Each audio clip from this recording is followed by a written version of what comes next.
эгоисттикти чыташ керек. Эгоизм бар го, мен деген нерсеничи, свое я дегендичи ырыткыла. Кереги жок ал. Аны кимде ким өзү үчүн жашап атам десечи, анда субханалла ал адашты.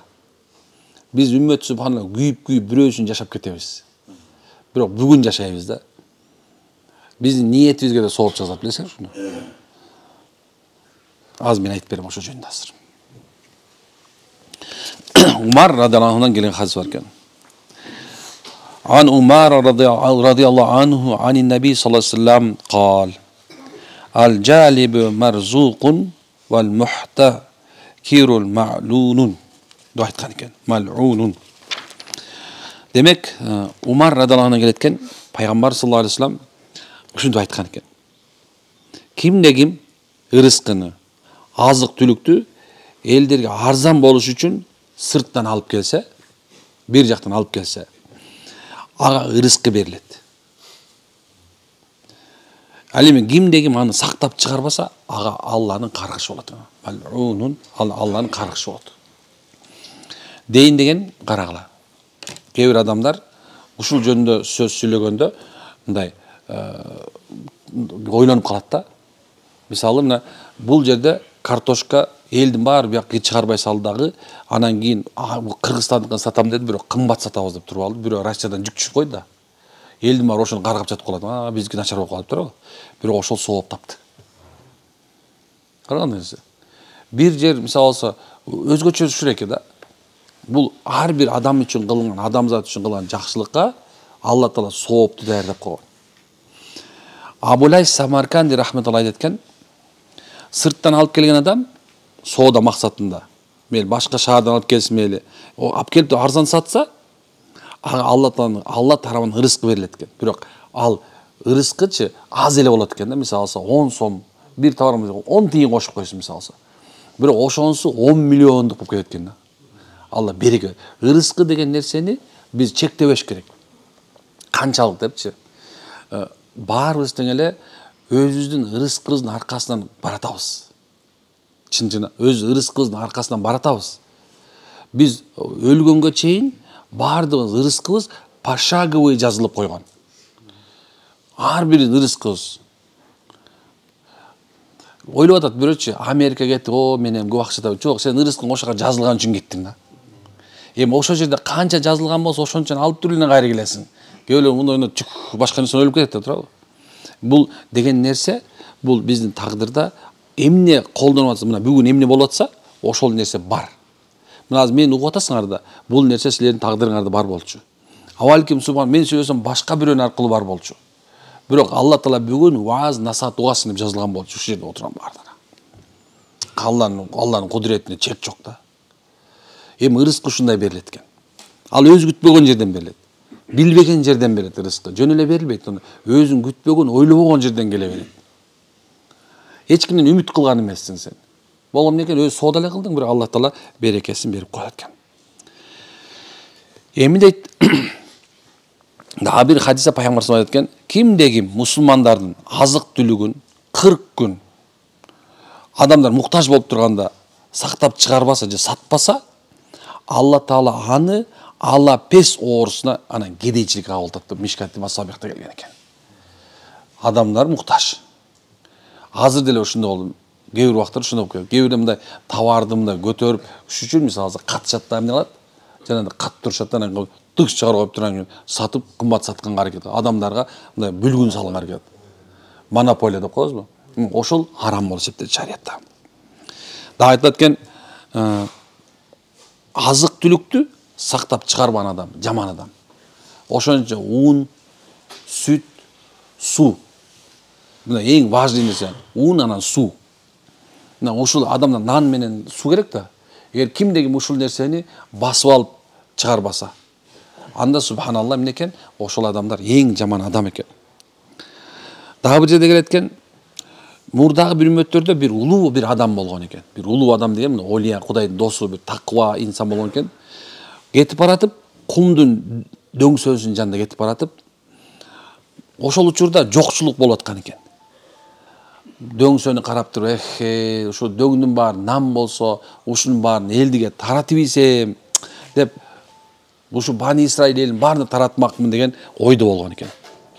Ошондо Алла Таала ошол заман пайгамбар аркылуу айтат экен, баландай деген адамга айтып койгон дейт. Алла Таала биз ага ошончо дөңсөк канчалык болсо дейт, ошончо буудайды, данды элдерге бөлүштүргөндүн сообун жазып койдук, бердик деп айткан экен. Ниет жазасы. Адам өзүнүн ниетинин кулу. Мен дайыма айта берем, ойлонгондо туура ойлонуш керек. Бул мен өзүм дайыма айтам да, анткени ушул нерсе баштан өткөн сөйүн айтам да, ушу ойлогон оюң туура эмес болгон сөйүнчү, биягы уже туура эмес болуп баштайт. Анткени болгон да, мен айтпай эле коеюн, айтсам азыр жыгылып каласың. Ойлоп атканда муну эмне ойлоп аткан мисал алса, токтоп туруп ойлонуш керек. Мындай ойлонуп, шашпай ойлонуш керек. Анан анткени себепчи, ойлогон ой ниет болуп калат да. Ал эми ниетиң болсо амалга айланат. Амалың болсо же жакшы акыбалга, же жаман акыбалга барат. Туурабы? Анткени пайгамбардын сахабалар бир айтпайбы, амалыңга жараша акыбал келет. Мисалы адамдарды алдай бер, жакшы акыбалга келем деген болбойт. Бирөөнү бир жолу алдайсың, эки жолу, үчүнчүсүндө бир акыбал келет.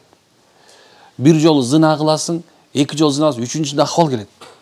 Бир жолу урдайсың, эки жолу урдайсың, үчүнчүсүндө акыбал келет. Карасаң, Алла Таала ушундай затта амалыңа жараша акыбал алып келет. Бир жолу жаңылдың, субханалла. Эмне экинчи жолу жаңыла берем деп жок. Алла Таала ошо сен жаңылып ошо күнөө Алла кечир десең, акыбалыңды оңдоп коет кайра. Биздин ниетибизге байланыштуу баардык нерсечи. Ниет болуш керек экен. Дагы бир жерде айтат экен, Абдулла бин Аббас деген сахаба келип бир киши келип, Абдулла ибн Аббас, сен улуу адамдардансың, мага насаат кылчы десе, бул негизи ушу кээ бир убакыттардачы мен ушундай практика жүзүндө көрүп атам да. Кээ бирде отуруп мисалы дайым эле сүйлөй берсеңчи, мындай адамда кибир пайда болот да. Анан качан кээ бирде барып турупчу, таксир мага насаат кылып коюңузчу, таксир мага бир дават кылып коюңуз деп отура калсаң, алдына баягы сенин жүрөгүңдөгү нерсени айтып берет да, дыгылдатып элечи. Алладан корк, Аллах акыреттен корк дегендечи, мындай күнөөңдүн баары мойнуңа келе жатат го. Ошон сен мисалы алса, жакшы адамдар өзү эле мындай айта бербестен бирөөнүн айтканын да кабыл кылганды үйрөнүш керек. Кандай сүйлөгөндү билсең, ошону укканды билиш керек. Качан эгерде сага бирөө насаат ар кандай жол менен келет. Насаат кээ бирдечи сен ойлонуп келатсаң бир себеп менен келет, бирөө себеби жок келет. Бирөө жөнөкөй эле көчөдөгү бала деле айтып кое берет. Мисалы Имам Азам окуясы бар го. Имам Азам рахималлаху таала ушинтип кетип баратса, караса бир бала мындай жана дубалдын үстүнө чыгып барат дейт. Ай балам акырын десе, баягы айткен, устаз дейт. Коркпоңуз дейт. Мен жыгылсам жерге эле түшөм дейт. Эгер сиз жыгылсаңыз үммөт жыгылат деген да. Ошондо Имам Азам ыйлаган экен да, карабайсызбы? Дагы бир жерде келет, бир бала караса балдар ойноп атат дейт. Оюнчук баягы поледе ойноп атат. Караса бир бала ушинтип алып, мындай бир отурат экен, ыйлап ушундай. Балам, сага эмне болду? Эмне мындай отурасың? Ойнобойсуңбу бала десе, карап туруп, аксакал эле киши көрүнөсүң. Бул дүйнөгө биз ойногону келдик беле деген экен да. Бул дүйнөгө биз эмнеге келгенбиз? Баягыны ушундай бир эме бергенде баягы ыйлайып, балам болду деп ийген экен. Кээ бир убактар субхана биз ушундай бир ахиретти унутуп, бул дүйнөгө берилип калган мезгилде Алланын бир гайби жардамы, гайби насаатчысы, гайби даватчысы келип калат. Ушундай нерсе билбейсиң. Кээ бирде айван деле даватчы болуп коюшу мүмкүн экен да. Ушундай тууган. Ошо себептен ошондой насаат сураганда айтат экен, алты нерсени сага насаат кылам. Биринчи, Алла Таала таяң. Ал сага баардык нерсеге жетиштүү. Мен ушул нерсеге аябай көп айтам. Таянуу деген нерсени кандай түшүнүш керек деп айтам. Аллага таянуу деген ушул нерсе, бир нерсе болот жашооңдо, жакшы жаман болсун, бир ишти кылдың, эми ошонун акыбетине ыраазы болуш керек. Бир ишти кылып келатасың, ошо аягына чыкпай калды, жаман чыгып калды. Алла сени тагдырган экен. Жаман чыгып калышы, биякта андан жаман нерседен тосушу. Жакшы кыла турган болсоң, машалла, шүгүр айтат экенсиң. Алла, ушунуңа шүгүр. Жакшы азыраак деле болуп калды. Алхамда шүкүр. Ыраазы болдуң берген нерсесине. Мына аял алдың, жаман болуп калды, ыраазы болуп кой. Күйөөгө тийдиң, жаман болуп калды, ыраазы болуп кой. Оокат кылып атасың, болбой атат, ыраазы болуп кой. Бирөө менен урушуп кеттиң, ыраазы болуп кой да. Андыктен ушундай болмок. Мен дайыма айтып да, боло турган нерсечи. Кыргызда сөз бар. Болор болду, боёсу канды дейт. Билесиз ушуну. Кыргыздын акыйдасы мощный. Чын айтам. Мындай оп-оңой айтып койду. Болор болду, боёсу канды дейт. Бул дегенчи биздин мон Ханафи мазхабынын момундай том китептерин бир эле сөз менен түшүндүрүп койду деген сөз да. Бир эле сөз. Битке теңелип көйнөң өртөбөй дейт калсаң. Бокко тийбей сасыбайт дейт. Бул мына мен азыр 6 сыпат айтып бартам, байкап атасыңарбы? Мына биринчи сыпатка макал айтып берейинби? Биринчи сыпатка макал. Кудайсыз курайдын башы кыймылдабайт. Карасаң? Сонун бекен? Карасаң? Экинчи эмеге Мухаммад Расул айтып берейинби? Иә. Пайгамбар жокко шүгүр, жокко кайыл, барга шүгүр. Бул эме? Карасаң? Кулдун иши кулдук кылуу дейт. Намазда. Карасаң? Карасаң? Кудайды эстебесең, каалаанын кыла бер. Зикирби? Карасаң? Бүт бардыгы нерсе бар да. Тууганыңды жаман деп, жакшысын кайдан табасың дейт. Икром Муслимби?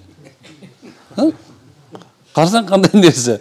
Карасаң, жарым жакшы ниет, жарым ырыс дейт. Мына. Бунун бардыгы теңчи биздин мындай кыска сөз менен эле момжо том деген китептерди ушинтип койгон. Ошон үчүн кээ бир нерсени насаат алган үйрөнүш керек тугандар. Насаат болчу. Кыргызда болсо айтат да, бул сөздү эмне дейт?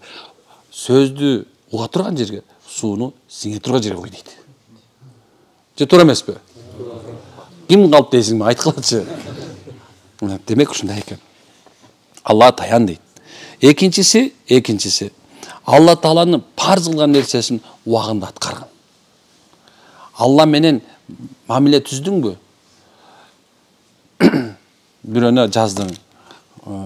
Жаным десең, тыңк келди.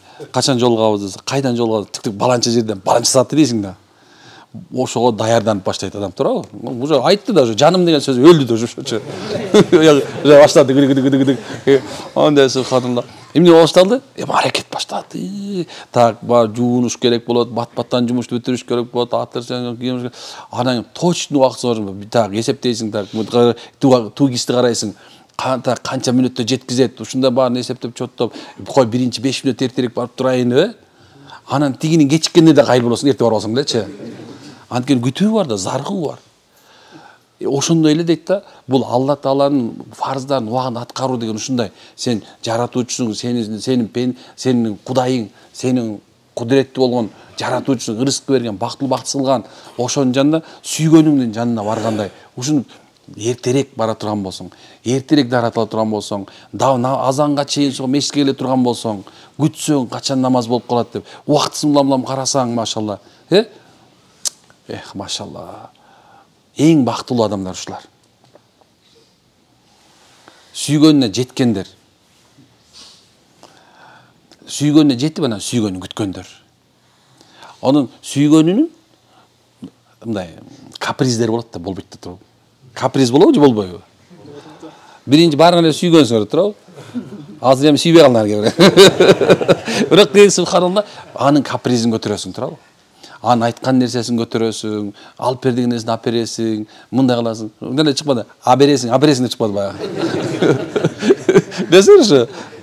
Бирок дейин дегеним субханалла, Аллахтын дагы бизге берген буйруктар мындай. Сен сүйгөнүңдүн капризи деп кой. Аткар ошону жакшы көрүп. Арам деп койсо кылбай кой. Ушул нерсе жан талашып кой. Мына Алла Таала ошентип эле, Алла ушундай зат да. Мындай сүйгөндөргө сүйүүсүн арналайт да. Түрткөндөрдү Аллах да түртүп коет. Ушундай. Алланын кудурети ушундай. Сонун экен? Ошондой дейт.